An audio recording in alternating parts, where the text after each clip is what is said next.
सपना था कलम उठाने का, मगर परिस्थिति ने हथियार थमा दिया।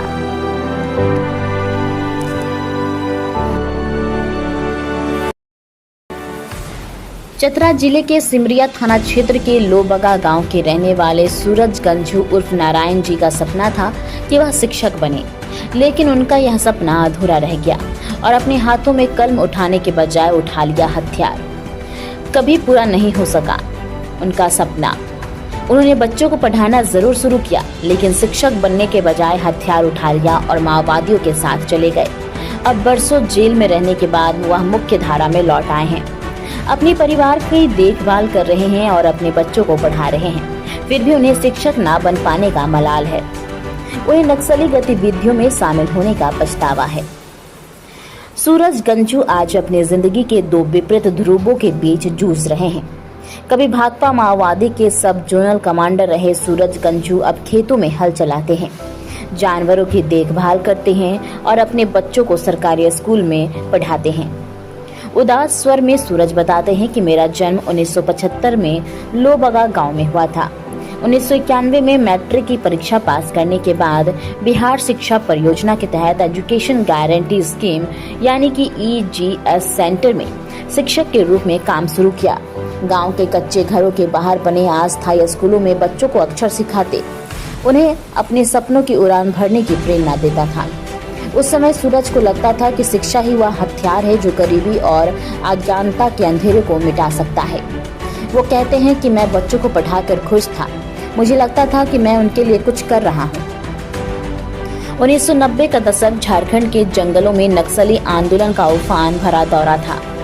सिमरिया प्रखंड मुख्यालय से करीब 12 किलोमीटर दूर सिंदरेला पहाड़ी पर बसा लोबगा गांव उस समय नक्सलियों का गढ़ था।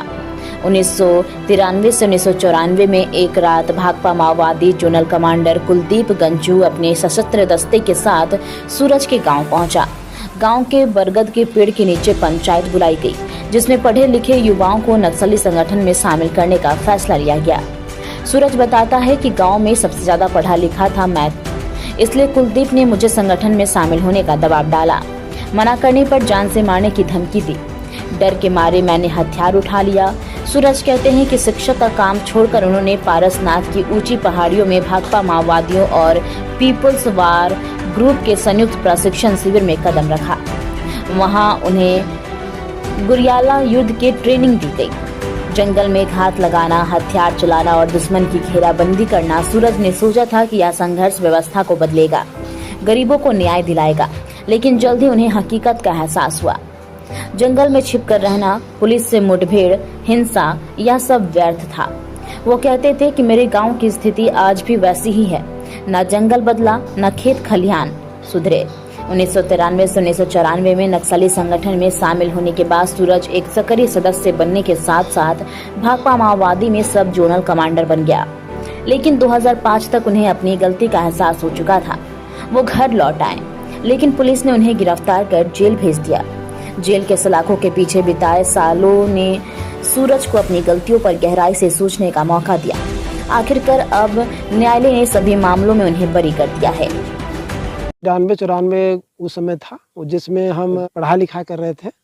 उस समय हम बच्चे लोग को पढ़ाते थे और मतलब कि शिक्षा देते थे। उसी समय मतलब कि उसी बीच में लोग नक्सल आए लोग, और नक्सल आने के बाद में हमको बुलाए, मतलब कि 5 आदमी चाहिए और हम लोग को साथ देना चाहिए। हम लोग कहे कि हम लोग नहीं जाएंगे, हम लोग अपना खेती बाड़ी करेंगे। लेकिन खेती बाड़ी हम लोग करिए रहे थे। इसी बीच में हम लोग को धमकी देने लगे कि हम लोग को साथ चलना होगा आप लोग को। लेकिन हम लोग सोचे कि नहीं जाएंगे, लेकिन फिर भी वो लोग ज़बरदस्ती हम लोग को टाना गया, डरा धमकाया। लोग जैसे कहा था कि जंगल नहीं काटने देंगे, पत्ता नहीं तोड़ने देंगे, हल नहीं चलाने देंगे। उस तरह से हम लोग को धमकी दे, जिसके मजबूरी बस पर हम लोग को जाना पड़ा। मतलब हम गए, कुछ लोग गया तो लोग आ गए, लेकिन हमको मजबूरी पर रख लिया गया। हम थोड़ा तेज दराज थे, थोड़ा पढ़ा लिखा शिक्षा में थे थोड़ा, अब बच्चे लोग को पढ़ाते थे, जिसके चलते हमको ज़्यादा मतलब वो लोग सीरियस ले लिया। हम पार्टी में रहे ना, उसके बाद हमको कुछ महसूस आने लगा कि पार्टी नहीं करना चाहिए, घर परिवार को देखना चाहिए, बाल बच्चा को देखना चाहिए, गाँव को देखना चाहिए, गाँव को बाल बच्चा नौजवान नवजुवती को देखना चाहिए। लेकिन बाद में हमको महसूस आया बहुत कठिन था, वो इतना कठिन था, उस जंजीर से कैसे निकले। आज हम निकले बहुत अच्छा है। आज 2005 में निकले हम, इसलिए कि हम सोचते थे कि हम बच्चे को अच्छा से पढ़ावेंगे, हमको नाम होगा। हाँ, इसीलिए हम शिक्षक बनने चाहते थे, मास्टर बनना चाहते थे। इसी तरह से खेती बाड़ी कर रहे हैं और मतलब कि बढ़िया से हम खेती बाड़ी कर लेते हैं, हर चीज़ लोग को पढ़ा लिखा लेते हैं। गांव में हम जिस रुपये पहले रहते थे उस रुपये में मतलब कि हम जब पार्टी में गए तो उसमें मतलब को दुख हुआ, हम पार्टी से उधर छोड़ छाड़ दिए। उसके बाद हम घर में बैठे तो हमको बहुत खुश हुआ, भेदभाव नहीं करता है, सामाजिक तौर तरीका से हमको बहुत इज्जत भात करता है लोग।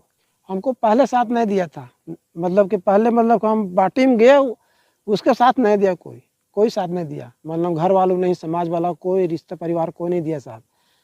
मतलब पार्टी से हम लौटे, पार्टी से हम उस जंजीर से लौट गए तो हमको बहुत लोग साथ देने लगे। एक सरकारी योजना का लाभ मिला जिसमें पीएम आवास कहते हैं। आज के युवा यही संदेश देना चाहते हैं कि पार्टी का रास्ता छोड़ देना है, यानी गंदा रास्ता वो है, वो जंजीर का रास्ता छोड़ देना है। हम लोग मुख्य धारा में सबको ज्वाइन रखना है। अपने हम महसूस करते हैं कि वहाँ ले जाना चाहते हैं। हम इसी संदेश देना चाहते हैं कि नौजवान, यहाँ नौजवान जितना भी नौजवान है वो रास्ता एकदम पकड़ना नहीं है, वो गंदा रास्ता है। पुलिस से हम इसी अपील करते हैं, कारण कि हम जेल से रिहा होने के बाद सूरज ने हिंसा की राह छोड़कर मुख्यधारा में लौटने का फैसला किया। आज वो लोबगा गांव में पशुपालन और खेती बाड़ी कर अपने परिवार का पेट पालते हैं। उनके बच्चे सरकारी स्कूल में पढ़ते हैं, लेकिन अतीत का साया अभी भी उनके पीछे है। सूरज कहते हैं कि न्यायालय ने मुझे बरी कर दिया है, फिर भी पुलिस हमें परेशान करती है। कहीं कोई घटना होती है तो पूछताछ के नाम पर दरवाजे पर आ जाती है। हम मुख्य धारा में लौट चुके हैं, अब हमें शांति से जीने दो। सूरज का सबसे बड़ा मलाल शिक्षक ना बन पाने का है। वो कहते हैं कि अगर मैं नक्सलियों के साथ ना गया होता तो आज पारा शिक्षक होता। मेरे कई साथी जो EGS सेंटर में पढ़ाते थे बाद में अस्थायी शिक्षक बन गए। मैं भले ही बड़ा आदमी ना बन पाता, लेकिन गांव के बच्चों को पढ़ाकर उनकी जिंदगी संवारा कर सकता था। सूरज का मलाल न केवल व्यक्तिगत है बल्कि यह पूरे समाज के लिए एक चेतावनी है। सूरज की कहानी याद दिलाती है कि गलती सुधारने में कभी देर नहीं होती। पहले 93-94 में वो पार्टी में गए थे, लेकिन 2005-06 में वो लौट करके आए। शायद उनको लगा होगा कि हमसे गलती हो गया, पार्टी ठीक चीज़ नहीं है, तो लौट करके आए और अपना गांव में आ करके और उसके बाद अपना खेती बाड़ी शुरू किए। और उसके बाद गाय उई रखे हैं, बढ़िया से खेती बाड़ी कर गाय उई रख करके अपना जीविकापार्जन करते हैं, बाल बच्चों को पढ़ा लिखा रहे हैं, अच्छा व्यवहार करते हैं। वो जब थे 93-94 में तो वो बिहार बोर्ड में एक शिक्षक का उनको नौकरी मिला था, तो नौकरी कर रहे थे, 2 साल वो पढ़ाए लिखाए।